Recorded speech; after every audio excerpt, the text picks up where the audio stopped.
علامہ آلوسی رحمۃ اللہ علیہ نے شعر نقل فرمایا، لو لم ترد نیل ما نرجو ونطلبہ من فضل جودک ما علمنا الطلبا، کہ اللہ تبارک و تعالی مسلمانوں سے یہ محبت فرماتے ہیں کہ ان کی دعائیں قبول ہوں، اسی لیے تو سورہ فاتحہ جیسی بہترین دعا اور آیات نازل فرمائی ہیں۔ لو لم ترد نیل ما نرجو ونطلبہ من جود فضلک ما علمتنا الطلبا، کہ اللہ تعالیٰ نے ہم پہ اتنا عظیم احسان فرمایا ہے، سورہ فاتحہ ہمارے سامنے نازل فرما کے، ہمیں سکھا کے، ہمیں سمجھا کے کہ یہی دعا مسلمان کے لیے دنیا اور آخرت کی تمام مرادوں کی قبولیت کے لیے کافی ہے۔ دعا کسے کہتے ہیں؟ دعا کیسی ہونی چاہیے؟ دعا اللہ تعالیٰ سے طلب کرنے کو کہتے ہیں، اور جناب نبی کریم صلی اللہ علیہ وسلم کی اسوہ حسنہ میں سے دعا بھی ہے۔ آپ نے اہم موقعوں پہ، اہم کاموں میں، اسلام کی فتح اور نصرت کے مواقع پہ دعائیں فرمائی ہیں۔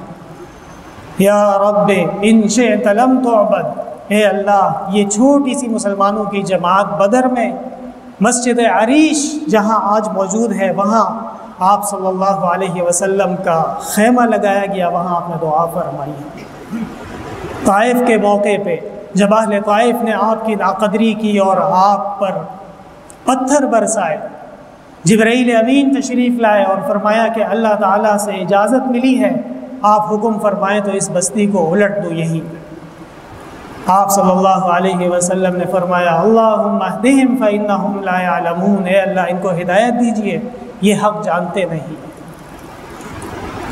اور ایسے بے شمار مواقع ہیں، خواہ وہ خندق ہو، خواہ وہ احزاب ہو، خواہ وہ تبوک ہو، وہ حنین ہو، وہ حدیبیہ ہو، وہ فتح مکہ ہو، کسی بھی موقع پہ جناب نبی کریم صلی اللہ علیہ وسلم نے دعا سے پہلو تہی نہیں فرمائی ہے، دعا کو اپنی زندگی کا حصہ بنایا ہے۔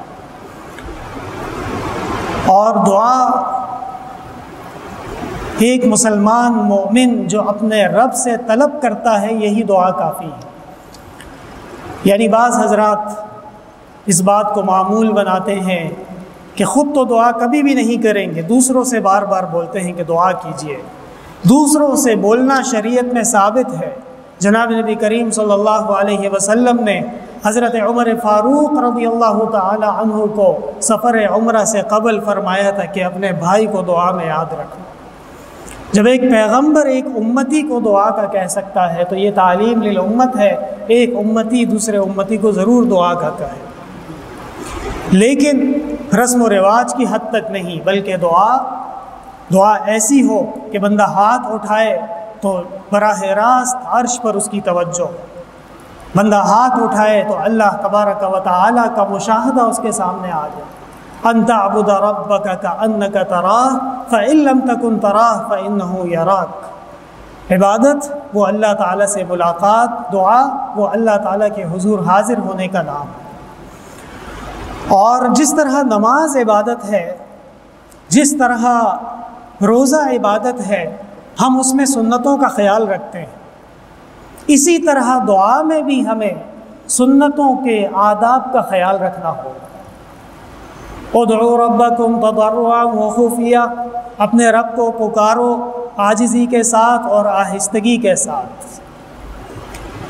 وقال ربکم ادعونی استجب لکم، اور اللہ تبارک و تعالی فرماتے ہیں کہ تم دعا مانگو میں دعا قبول کروں گا، یہ میرا وعدہ ہے۔